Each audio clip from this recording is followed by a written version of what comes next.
보라, 내가 너희에게 명령하였느니라 하고. 아멘.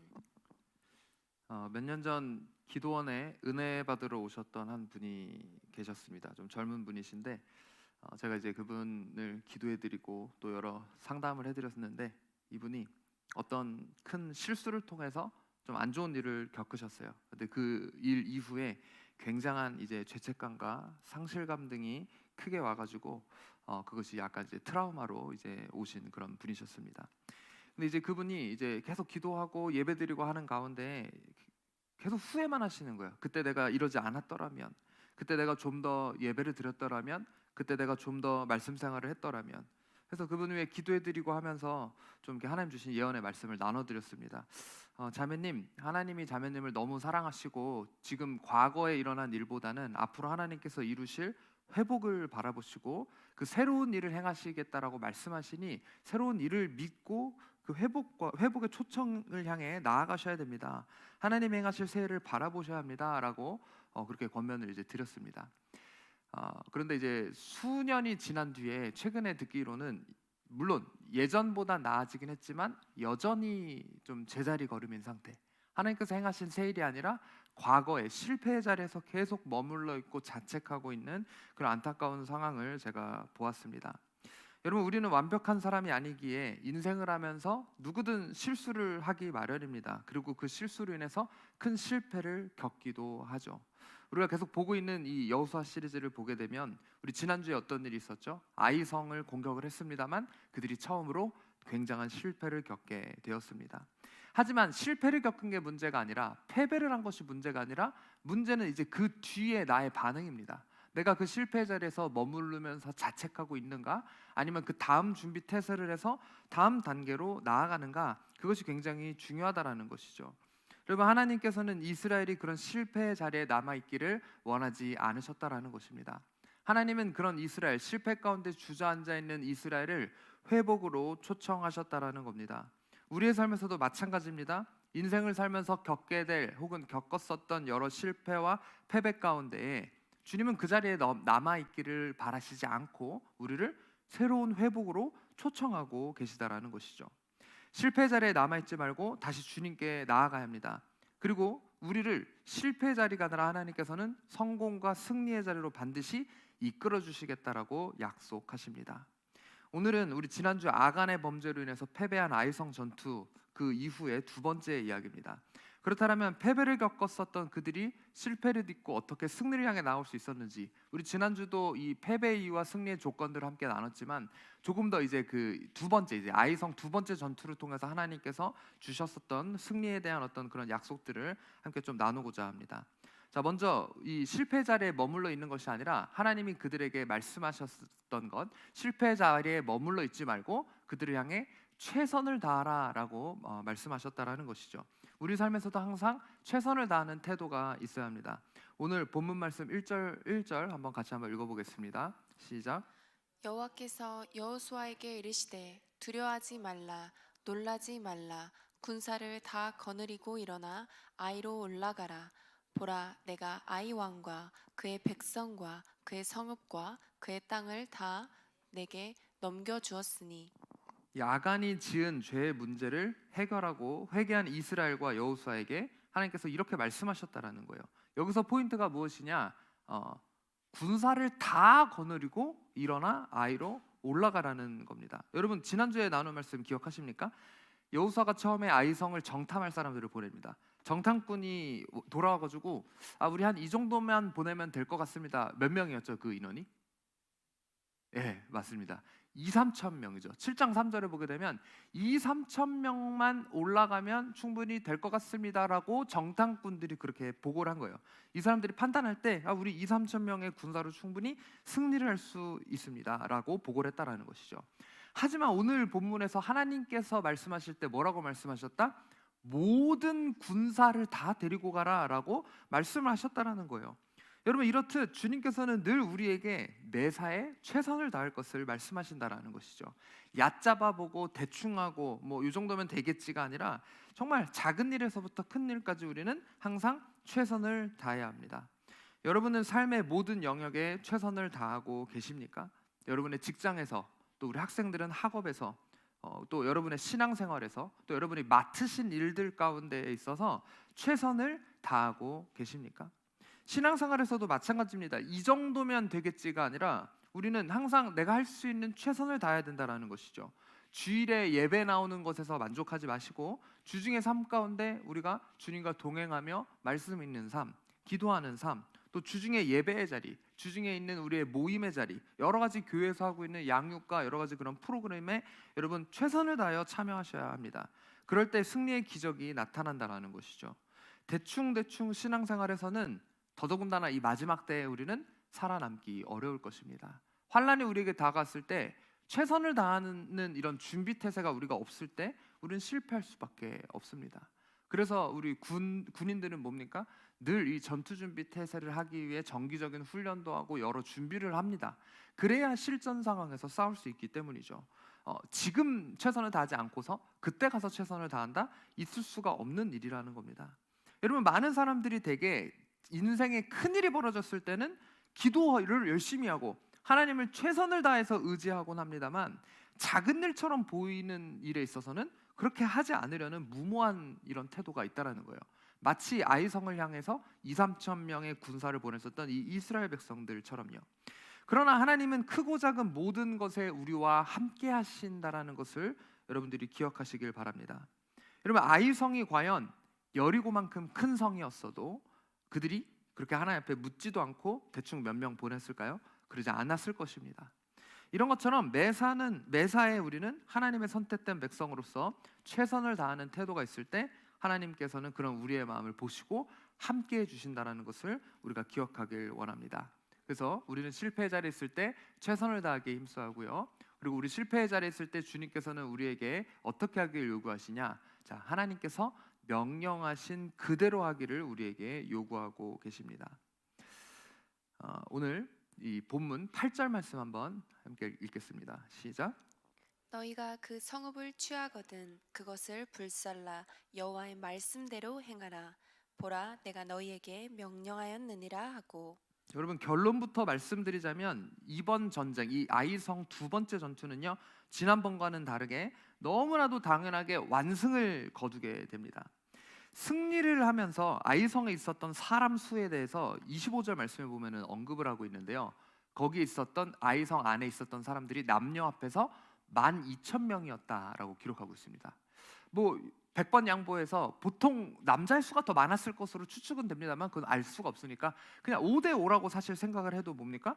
뭐 남자가 한 6,000명 정도는 있었던 건데, 그런데 정탐꾼들이 보고 와서 몇 명의 군사를 보내자고 했다고요?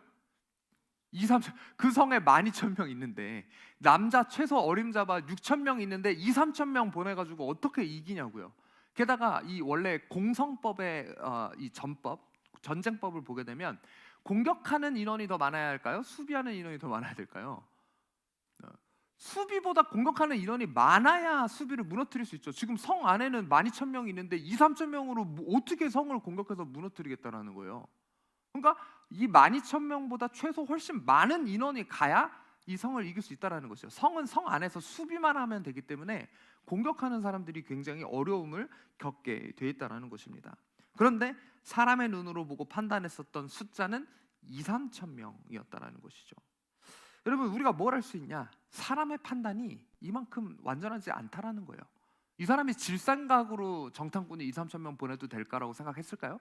그러지 않았을 거예요. 그 정도면 이길 수 있다라고 생각한 치수가 그 정도 수치였다라는 것이죠. 여러분, 우리의 판단, 우리의 생각은 완전하지 않습니다. 이것처럼 얼토당토하지 않을 때가 있어요. 이 정도면 충분하겠지. 근데 뭐 진짜 이거는 뭐 비교도 안 되잖아요. 이건 될 수가 없는 게임이에요, 애초에. 여러분, 그래서 하나님께서는 직접 전략까지 짜주신다라는 겁니다. 이번 두 번째 전투는 하나님이 친히 짜주시는 전략이라는 거예요. 이 3절 이후부터 이 하나님의 이 전략법이 나오게 되는데 2절에서 하나님이 너는 아이성 뒤에 복병을 둘지니라 라고 이야기하고 여호수아가 이제 그 디테일하게 들은 하나님께서 주신 전략을 백성들에게 이야기를 해줍니다.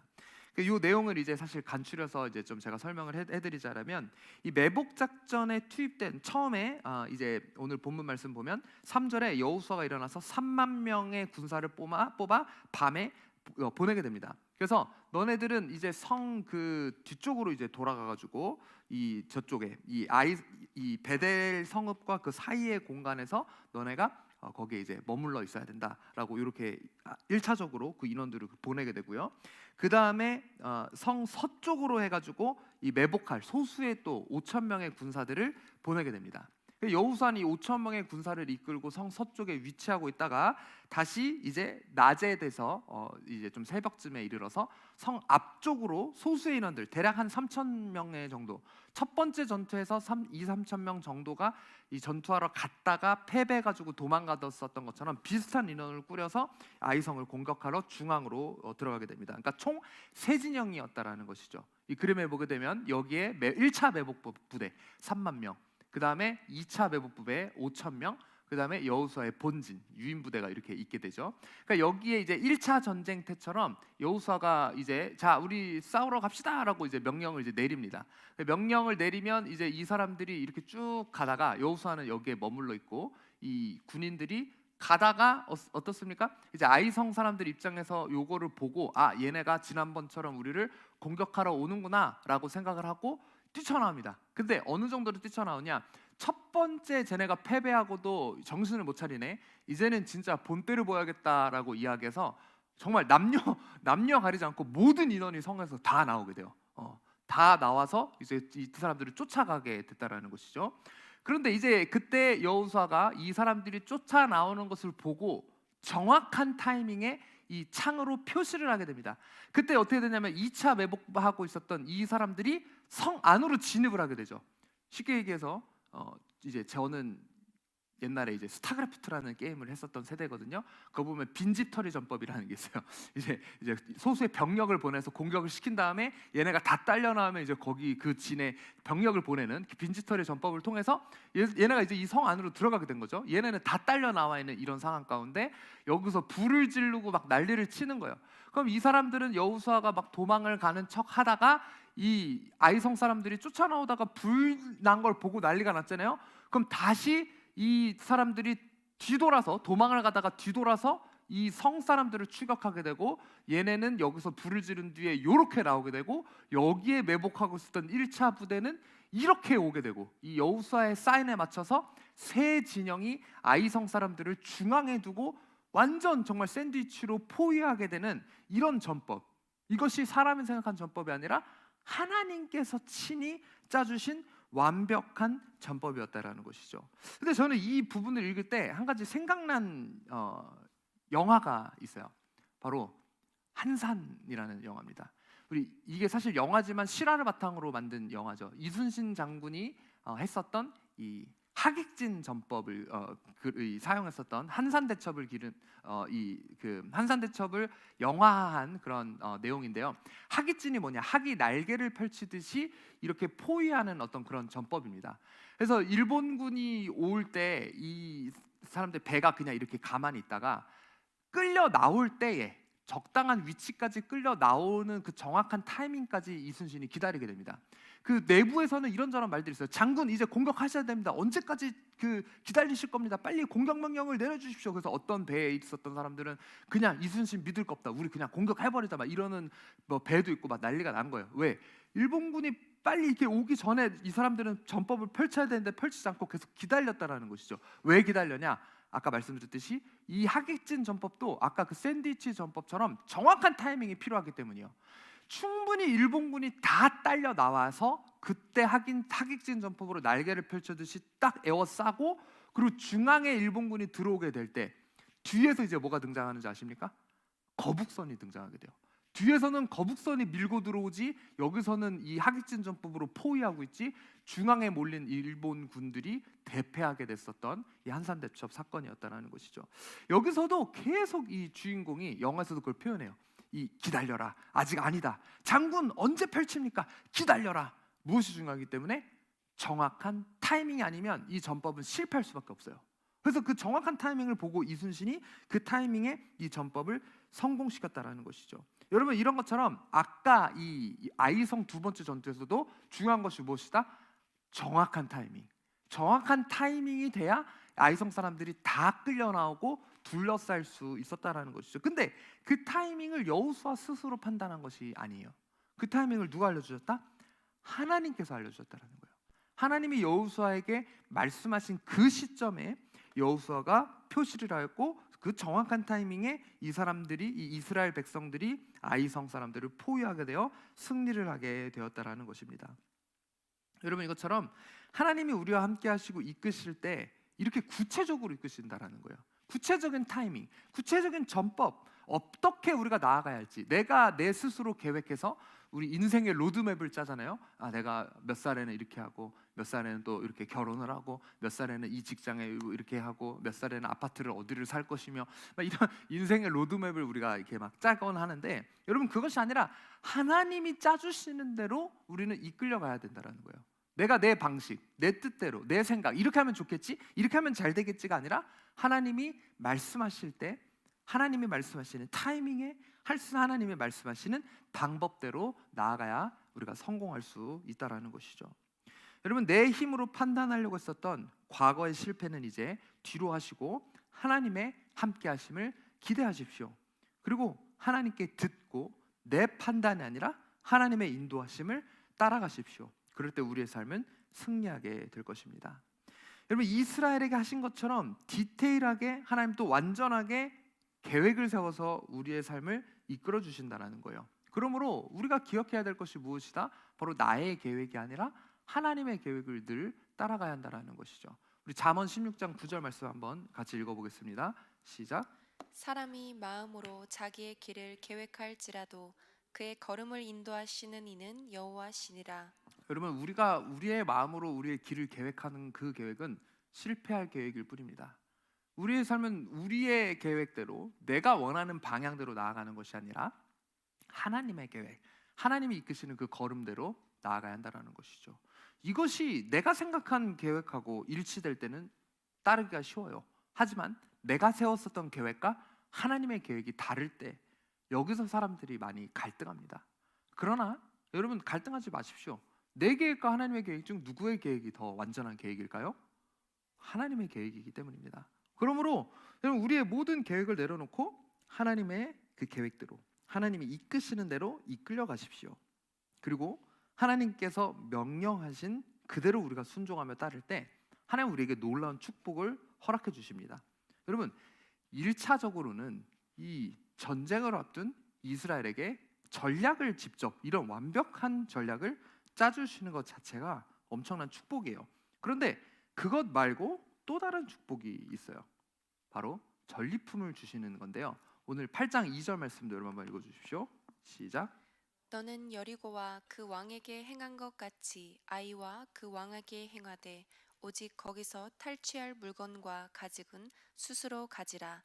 너는 아이성 뒤에 복병을 둘지니라 하시니. 자, 여기서 이 사람들에게 탈취할 물건과 가축을 가지라고 이야기하세요. 즉 전리품을 허락해 주셨다라는 것이죠. 전리품이 무엇입니까? 전쟁에서 이기고 쟁취하는 그 성 안에 있는 물건들이에요. 근데 그것들을 쟁취하라, 챙기라라고 이야기하신 거예요. 이 시점에 한 사람, 억울한 사람이 여러분 떠오르는 사람이 있어야 돼요. 누굽니까? 아간입니다. 바로 직전에 전리품을 챙겼었던, 여리고 전투에서 전리품을 챙겼었던 아간이 억울한 사람이겠죠. 왜 그럽니까?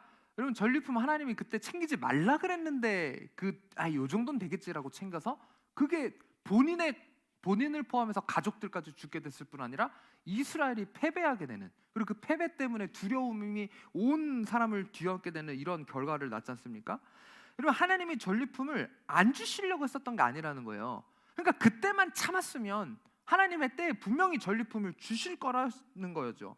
하지만 문제는 뭡니까? 원래 모든 것의 제일 첫 것은 하나님의 것입니다. 그래서 우리 창세기 보면 가인과 아벨의 올려드린 제사에서 차이점이 무엇이었냐? 가인 같은 경우에는 그냥 아무 없이 그냥 그걸로 드렸다라고 나와 있지만 아벨은 첫 것을 드렸다. 그 해의 첫 것을 드렸다라고 나와 있어요. 얼마나 이걸 소중하게 여기고 준비해서 하나님 앞에 바쳐드렸는지 알 수 있는 대목이죠. 그리고 그 뒤에도 첫 열매의 어떤 그런 것들을, 첫 소산을 하나님 앞에 바치라라고 하나님은 이스라엘 백성에게 말씀하셨습니다.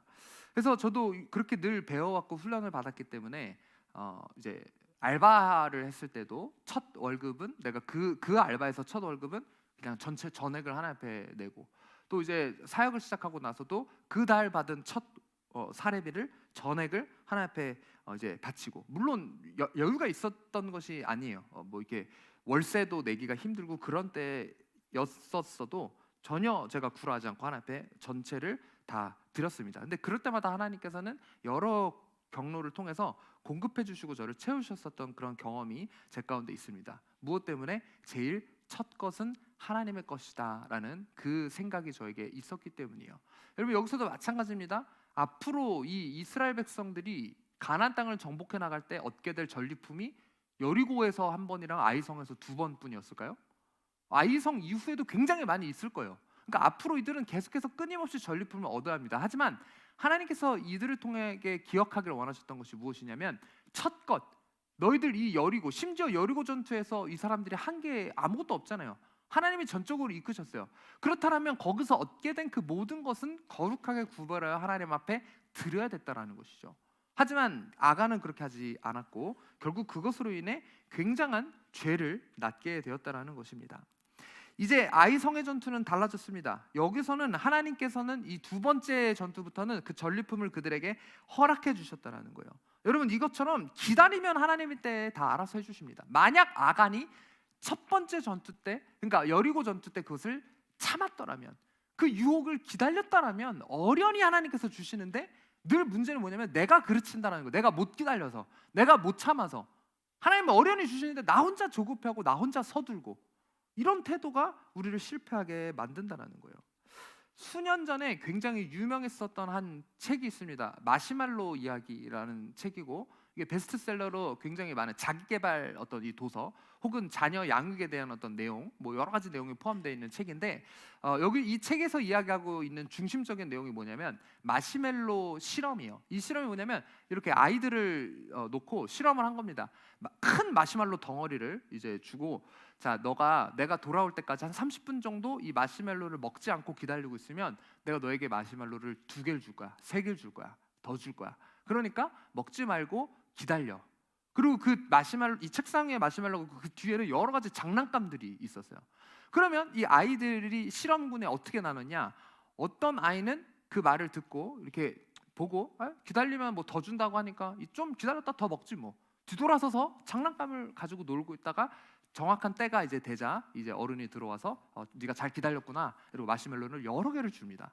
근데 이제 또 어떤 아이들은 여기서 그냥 이렇게 마시멜로 보고 있다가 글쩍글쩍하고 뒤돌아섰다가 다시 와서 이렇게 보고 만져보고 냄새 맡고 그러다가 그냥 냉큼 먹어버려요. 또 어떤 아이는 어른이 나가자마자 이렇게 보고 있다가 바로 먹어버리는 아이들도 있고. 이 책에서 이야기하는 게 뭐냐면, 나중에 세월이 지나서 보니까 기다렸었던 아이들이 공부에서도 학업에서도 두각을 나타나게 되고, 여러 가지 사회에서 10년 뒤에 관찰해 보니까 기다렸었던 아이들의 인생이 성공한 인생이 되었다라는 게 이 책의 내용이에요. 그래서 기다림에 대한, 시당 서적이 아닙니다. 일반 서적인데 기다림에 대한 내용. 그래서 우리가 자녀 양육을 할 때도 아이들에게 기다리는 훈련. 여러분, 자녀 양육뿐만 아니라 뭡니까? 저도 요즘 집에서 고양이를 훈련시키거든요. 개만 아니라 고양이도 훈련이 됩니다. 기다려 호야, 아니야, 기다려, 간식 더 줄게. 이렇게 우리가 개나 고양이도 이렇게 기다리는 훈련하잖아요. 그래서 우리 사람도 훈련하는 거예요. 기다려. 하나님 우리에게 말씀하시니까 기다려, 더 줄게, 기다려, 앉아. 근데 우리는 막 이러면서 우리 먼저 막 먹으려고 막 지금 이거 안 먹으면 안 되니까 이렇게 먼저 막 나댈 때가 있다라는 거예요. 아간이 그렇게 했기 때문에 실패했다. 여러분, 우리 삶에서도 마찬가지입니다. 하나님 말씀하세요. 기다려. 네가 기다리면 내가 너에게 더 많은 것들을 줄 거야. 근데 우리 혼자 조급해서 막 난리를 친다니까요. 우리 혼자 막 나서려고 한다니까요. 여러분, 그것이 아니라 하나님의 때를 기다리십시오. 우리의 인생에서 하나님의 때를 기다리고 하나님의 명령에 순종할 때 우리는 반드시 승리할 수 있다는 겁니다. 때로는 하나님의 때를 기다리는 게 손해보는 것처럼 느껴질 때가 있어요. 남들 다 저거 하는데 나도 저거 해야 되는 거 아닌가? 지금 막 다 모두가 저거 하는데 나도 이거 빨리 해야 되는 거 아닌가? 여러분, 하지만 하나님께서 우리에게 명령하신 대로 할 때 세상의 방식에서는 그게 마치 손해보는 것처럼 느껴진다 하더라도 하나님의 때에 하나님께서 놀라운 축복으로 우리에게 갚아주실 것입니다. 그러므로 여러분, 기다림의 영역에 있으신 분들 조급해하지 마십시오. 하나님의 때에 하나님의 방법으로 놀랍게 우리에게 갚아주실 것입니다. 그리고 우리가 또 실패의 자리에 있을 때 세 번째, 우리는 무엇을 해야 합니까? 한번 읽어주십시오. 시작. 여호와께서 말씀하신 즉시 일어나 행하라. 자, 오늘 1절과 3절 말씀, 우리 먼저 1절 말씀 읽어주십시오. 시작.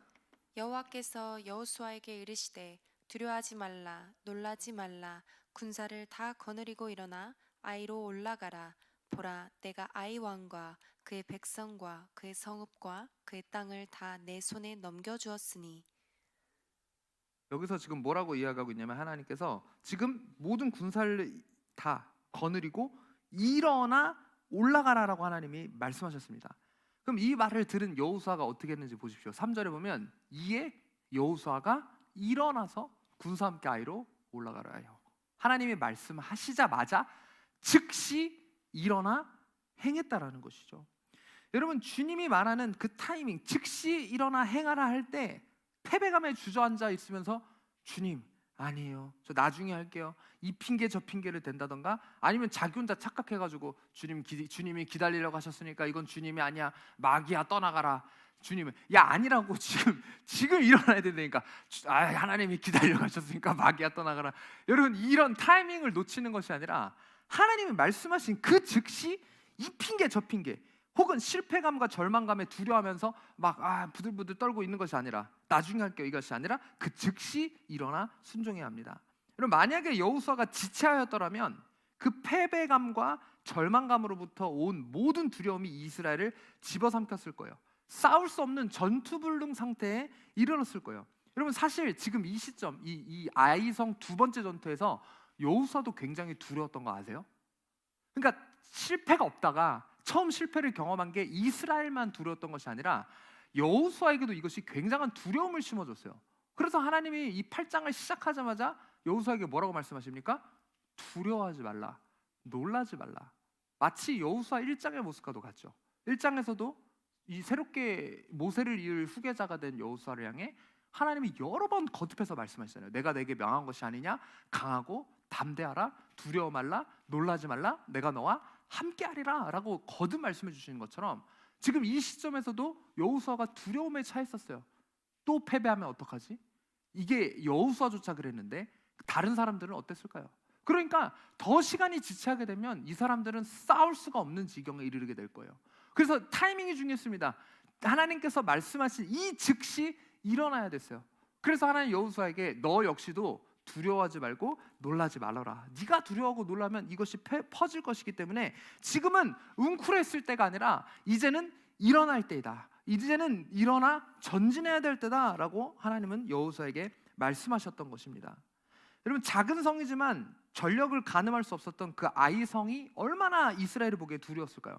2~3천 명이면 될 거라고 생각했었던 데서 대패하게 됐으니 얼마나 두려웠을까요? 그러나 그런 여호수아에게 하나님께서는 두려워하지 말고 낙심하지 말라고 위로하셨다는 것이죠. 그리고 즉시 일어나 주님 말씀에 순종할 때 하나님은 승리를 허락하신다는 겁니다.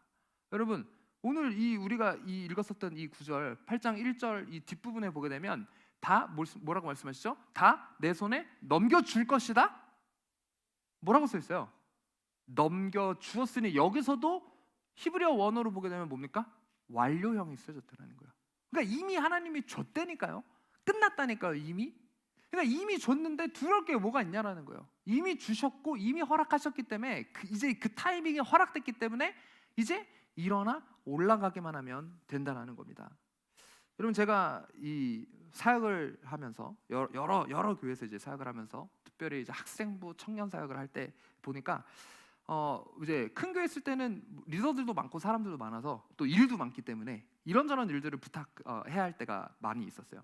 근데 이제 그러다 보면은 즉각 네 하고 이야기하고 제가 부탁한 것을 바로 하는 청년들이 있는 반면에 어떤 청년들은 제가 분명히 부탁했는데 아무리 기다려도 답이 안 와서 물어보면 잊어먹었어요 목사님 죄송해요 막 이런 사람이 있고, 어떤 청년은 제가 또 이렇게 답이 없었어 물어보면 그냥 나중에 할게요. 어떤 친구는 대답만 잘해 네 이러고 나중에 물어보면 그냥 또 막 이렇게 엉뚱한 소리 하는 청년들도 있어요. 근데 아무래도 이제 사람의 마음이 기쁜 마음으로 즉각 바로 이 그 부탁을 행해주는 사람, 순종해주는 사람한테 더 마음이 갈 수밖에 없더라고요. 뭐 하나라도 더 챙겨주고 싶고, 뭐 이렇게 막 더 생각나고. 근데 사람조차 그런데 여러분, 하물며 하나님의 마음은 어떠실까요? 물론 우리 모두를 동일하게 사랑하시지만 즉각적으로 순종하는 자가 더 많은 것을 누릴 것입니다. 여러분도 생각하십시오. 여러 자녀 있으신 분, 즉각적으로 순종하는 자녀한테 떡 하나라도 더 주고 싶은 게 부모의 마음이잖아요. 물론 모두를 사랑하지만 우리 하나님도 마찬가지입니다. 즉각 순종하는 사람에게 분명히 더 많은 것을 주실 것입니다. 여러분, 그러므로 우리는 이 오늘 말씀을 들으면서 이제는 가만히 앉아 있을 때가 아니에요. 주님께서 영적으로 우리를 이끌고자 하시는 그 곳이 있습니다. 그런 영역들이 있습니다. 여러분, 그 즉시 일어나 행하셔야 될 때입니다. 여러분, 마음 가운데 좀 결단하시길 바라고 오늘 이제 구역 모임 하면서 꼭 나눠보시길 바래요. 내 안에 있는 아이성은 무엇인지, 내가 점령할 것은 무엇이고, 그리고 그것을 점령하기 위해 실패의 자리에 머물러 있는 것이 아니라 즉시 일어나 행할 것. 내년부터요? 아니요. 뭐 다음 달부터요? 아니요. 그게 아니라 그냥 오늘부터, 당장 내일부터 내가 즉시 할 것은 무엇인지 오늘 말씀을 듣고 여러분들이 반드시 결단해 보길 원하십니다. 여러분, 하나님께서는 패배가 아니라 승리로 우리를 부르시고 계신다라는 거예요. 근데 여러분, 오늘 이 말씀을 마무리하면서 한 가지 우리가 좀 생각해 보길 원하는 포인트가 있습니다. 여러분, 여리고성 전투 같은 경우에는 이스라엘은 그 성을 돌기만 했어요. 그리고 그 성이 무너져 내렸습니다. 그런데 왜 아이성은 그렇게 그 방식으로 하지 않았을까요? 그러니까 전적으로 하나님이 기적으로 콧바람 한 번으로 이 성이 무너질 수 있어요. 그런데 왜 그렇게 하지 않았을까? 아이성은 뭐 콘크리트로 지어져서 더 무너질 수 없는 성이니까 야, 그 방법은 이번엔 안 되겠다, 니네가 싸워야겠다. 여러분, 그래서 그랬을까요? 왜 아이성의 전투 방식은 여리고성의 전투 방식과 달랐을까요? 여러분, 생각해 본 적 있으십니까? 그 이유가 있습니다. 아이성 전투와 여리고성 전투에 큰 차이가 있기 때문이에요. 여러분, 이 아이성 전투에서는요, 이제는 그들의 믿음의 결단이 반드시 수반이 되어야 했기 때문에 이전과 같은 방식으로 하지 않았습니다. 왜 그럴까요? 여리고성 전투와 아이성 전투의 차이점은 바로 죄가 들어왔다는 겁니다. 죄. 아간으로 인해서 그들의 불순종, 그러니까 하나님의 완벽하게 이끌어가고 있는데 죄가 틈탄 거예요. 이스라엘 사람들 가운데 죄가 들어오게 된 거예요. 죄가 들어오기 전에는 하나님이 주권적으로 이끌어 주셨습니다. 모든 것을 행해 주셨어요. 그런데 죄가 들어오고 나서는 이제 하나님도 우리의 결단과 믿음을 보고 역사해 주신다는 거예요. 여러분, 잘 기억하시죠? 우리가 어떤 때 이제 구원의 영역에 있어서 하나님이 이것을 주권적으로 이루어 주십니다. 그런데 그 이후로, 내가 구원받은 이후에 그 모든 것을 하나님이 그냥 다 떠먹여 주시지 않는다라는 거예요. 늘 우리가 신앙에서 기억해야 되는 것이 무엇이냐? 우리의 몫이 있다라는 겁니다. 왜? 이제 내가 구원받았다 그래서 다 끝난 것이 아니라 이제는 그 구원받은 모습으로 하나님께서 주신 자유주의를 통해서 내 믿음의 결단을 통해 선택해야 하는 것이 있기 때문이에요. 무엇 때문입니까? 이 세상이 죄악으로 가득 차 있기 때문이죠. 그것이 나의 이 여러 가지 구원을 때로는 잃어버리게 만들고 구원의 길에서 탈락하게 만들기 때문이에요. 그래서 여러분, 더 이상 여리고처럼 가만히 있어서는 아이성을 점령할 수 없다는 거예요. 신앙생활을 처음 하시는 분들, 아마 여리고처럼 전적으로 하나님이 뭔가를 행해 주실 때가 있습니다. 그러나 그것이 평생 가지는 않는다라는 거예요. 이제는 뭡니까? 우리의 믿음의 결단이 필요할 때이기 때문입니다. 하나님께서는 그걸 보고 기적을 행해 주신다는 거예요. 여러분, 잘 들으십시오. 가만히 앉아 있어서는 우리 삶에 있는 아이성 결단코 점령할 수 없습니다. 이제는 우리가 일어나야 할 때입니다. 여러분의 불신앙, 여러분의 신앙의 연약함, 신앙적인 삶의 나태함, 게으름, 죄의 문제 절대로 가만히 앉아서 해결할 수 없다라는 것이죠. 이스라엘에게도 이런 믿음의 결단을 요구하면서 패배에서 승리로 이끄신 그 하나님께서 오늘 우리에게도 동일하게 믿음의 결단을 요구하십니다. 여러분 삶에 있는, 또 우리의 신앙에 있는 그 아이성을 점령하기 위해 함께 최선을 다하시지 않겠습니까? 여기서 여호수아가 아무리 혼자 결단하고 명령을 했어도 여호수아를 잘 읽어보십시오. 리더 한 사람으로 인해서 그 모든 것이 이루어지지 않는다라는 거예요. 그 결단에 함께 따르는 백성들, 군인들이 있어야 그 전쟁이 승리로 나아갈 수 있다라는 것이죠. 여러분, 언제까지 패배의 자리에 머물러 있겠습니까? 언제까지 실패의 낙담에만 있겠습니까? 이제는 일어나 주님께서 이끄실 그 승리를 향해 나아가야 할 때입니다. 하나님께서는 반드시 그 결단에 응답하셔서 패배를 승리로 바꿔주실 것입니다. 실패를 성공으로 바꿔주실 것입니다. 더 이상 패배의 자리에서, 실패의 자리에서 주저앉아 있지 마십시오. 하나님 앞에 결단하며 일어나야 할 때입니다. 여러분, 이제는 일어나야 할 때입니다. 언제까지 자고 있을 것입니까? 언제까지 주저앉아 있을 것입니까? 하나님께서 분명히 우리를 회복하게 하실 것인데 언제까지 잠들어 있을 것입니까? 언제까지 주저앉아 있을 것입니까? 세상의 많은 유혹과 시험이 우리에게 다가올 것입니다. 그런데 그때마다 내가 겪었었던 패배감 때문에, 내가 했었던 실수 때문에 제자리 걸음하며 있는 것이 아니라 오늘 주님이 우리에게 말씀하십니다. 내가 명하는 때에 일어나 전진해야 될 때다. 여러분, 우리가 오늘 이 말씀 기억하면서 함께 좀 주님 앞에 고백하기를 원합니다. 주님, 세상의 여러 유혹 시험이 내게 몰려온다 하더라도 나를 이끄실 그 주님을 바라보고 그 주님을 신뢰하는 마음으로 그 모든 싸움과 모든 전쟁이 하나님 앞에 속했다라는 나의 믿음의 고백을 통해 주님 앞에 나아가겠습니다라는 그런 결단으로 우리 함께 좀 찬양하시고 좀 기도하시길 원합니다. 세상의 유혹 시험이, 세상의 유혹 시험이 내게 몰려올 때에 나의 힘으론 그것들 모두 이길 수 없네. 거대한 폭풍 가운데 위축된 나의 영혼 어찌할 바를 몰라 헤매이고 있을 때 주를 찬양, 손을 들고 찬양. 전쟁은 나에게 속한 것 아니니 주를 찬양, 손을 들고 찬양. 전쟁은 하나님께 속한 것이. 주님, 그렇습니다. 그 모든 전쟁이 하나님께 속했음을 우리가 믿음으로 선포하며 고백하며 나아갑니다. 하나님, 이 시간 주님이 우리에게 주시는 것을 바라보며 나아가게 하소서. 거짓과 속임수로 가득 찬 세상에서 어디로 갈지 몰라 머뭇거리고 있네. 공중의 권세 잡은 자 지금도 우리들을 실패와 절망으로 넘어뜨리려 하네. 주위를 둘러보면 아무도 없는 듯 믿음의 눈을 들면 보이는 분 계시네. 지금도 내 안에서 역사하고 계시는 사망과 어둠의 권세 물리치신 예수님.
함께 좀 자리에서 일어나서 우리가 믿음으로 선포하기를 원합니다.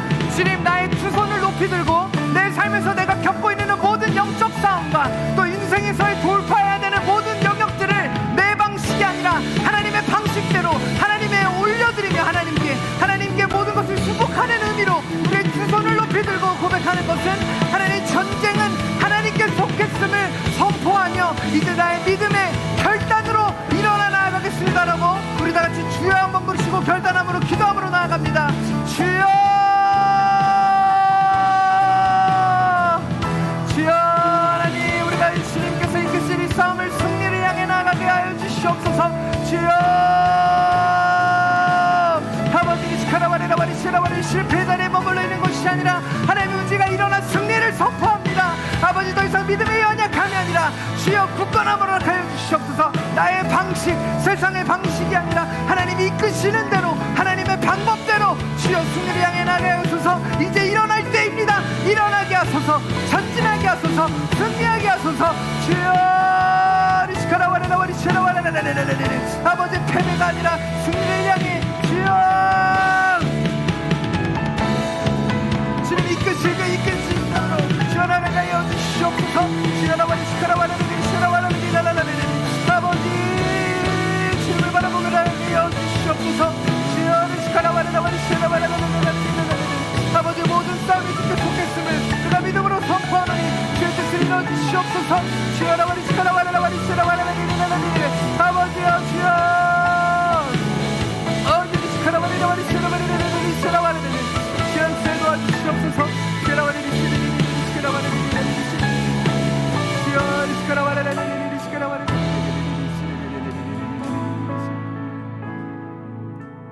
주를 찬양, 손을 들고 찬양. 전쟁은 나에게 속한 것 아니니 주를 찬양, 손을 들고 찬양. 전쟁은 하나님께 속한 것이니. 하나님, 그렇습니다. 우리의 두 손을 높이 들고 주님을 찬양하며 나아갑니다.